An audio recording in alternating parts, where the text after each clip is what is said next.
అందరికీ నమస్కారం.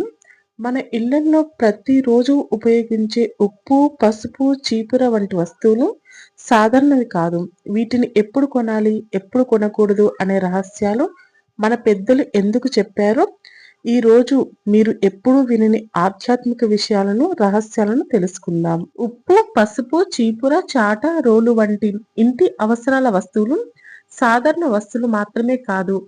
మన సంస్కృతిలో ఇవి లక్ష్మీ కటాక్షానికి, శుభశక్తులకు, కుటుంబ శ్రేయస్సుకు ప్రతీకలుగా భావిస్తారు. పూర్వీకులు వీటిని కొనటం, వాడటం, ఇంట్లో ఉంచడం వంటి విషయాల్లో కొన్ని నియమాలు పాటించేవారు. ఈ నియమాలు శాస్త్రాలు, వాస్తు ఆచారాలు, శుభాశుభ సంకేతాల ఆధారంగా ఏర్పడ్డాయి. సరైన రోజు, తిథి, సమయం చూసి కొనటం వల్ల ఐశ్వర్యం పెరుగుతుందని, తప్పుడు సమయంలో కొనటం వల్ల ధన నష్టం, కలహాలు, ఆర్థిక ఇబ్బందులు రావచ్చని పెద్దలు చెబుతారు. ఈ విషయాలు నేటి తరానికి తెలియకపోయినా ఇంటి శాంతి, సంపద, ఆరోగ్యం కోసం ఇవి పాటించడం మంచిదని భావిస్తారు. ఇప్పుడు ఉప్పు యొక్క విశిష్టత తెలుసుకుందాం. ఇంట్లో ధన సంపదకు ప్రతీకగా భావించబడుతుంది. ఉప్పు ఎప్పుడు అయిపోయింది అనకూడదు.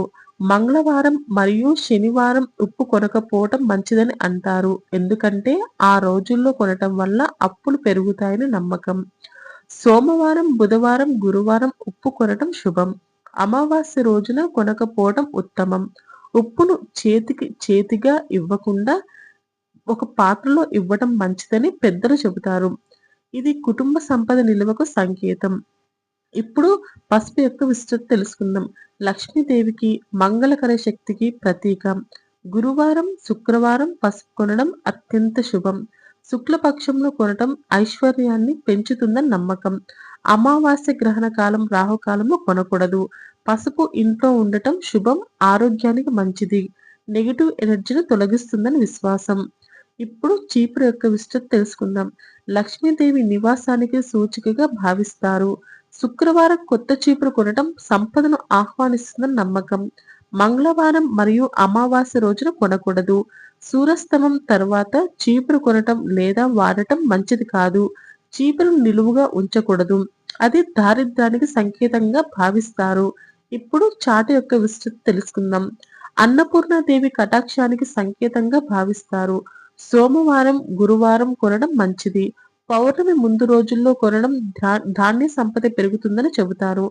అమావాస్య రోజున కొనటం నివారించాలి. ఇది ఇంట్లో ఆహార సమృద్ధిని సూచిస్తుంది. ఇప్పుడు రోలు, రోకల యొక్క విశిష్టత తెలుసుకుందాం. రోలు, రోకలు వంటి శక్తి, స్త్రీ శక్తి, కుటుంబ పోషణకు ప్రతీక. శుక్రవారం లేదా శుభ నక్షత్రాల్లో కొనడం మంచిది. మంగళవారం కొనకపోవడం ఉత్తమం. ఇంట్లో కొత్త రోలు తెచ్చినప్పుడు మొదట పసుపు, కుంకుమ పెట్టి కొద్దిగా బియ్యం రుబ్బితే శుభ ప్రారంభంగా భావిస్తారు. ఈ వస్తువులు కొనటానికి ఉత్తమమైన తిథులు ద్వితీయ, తృతీయ, పంచమి, సప్తమి, దశమి, ఏకాదశి, త్రయోదశి. కొనకూడని తిథులు అమావాస్య, చతుర్దశి, గ్రహణ దినాలు, ఉదయం సూర్యోదయం తర్వాత నుండి మధ్యాహ్నం వరకు కొనడం శుభం. సాయంత్రం లేదా రాత్రి కొనకపోవడం నివారించడం మంచిది. ఈ చిన్న నియమాలు పాటించడం వలన ఇంట్లో ఐశ్వర్యం, శాంతి, సుఖ సంతోషాలు పెరుగుతాయని మన సంస్కృతి చెబుతుంది. మీరు కూడా ఇవి పాటించి అనుభవం పొందండి. ఇలాంటి ఆధ్యాత్మిక విషయాలు తెలుసుకోవాలంటే వీడియోను లైక్ చేయండి, షేర్ చేయండి, సబ్స్క్రైబ్ చేయండి. ఈ విషయాలు శాస్త్ర విశ్వాసాలు, వాస్తు సిద్ధాంతాలు, పూర్వీకుల ఆచారాల సమ్మిళిత రూపం. విశ్వాసంతో పాటిస్తే మనసుకు నమ్మకం, ఇంటికి శుభశక్తి, కుటుంబానికి ఐక్యత కలుగుతాయని భావిస్తారు.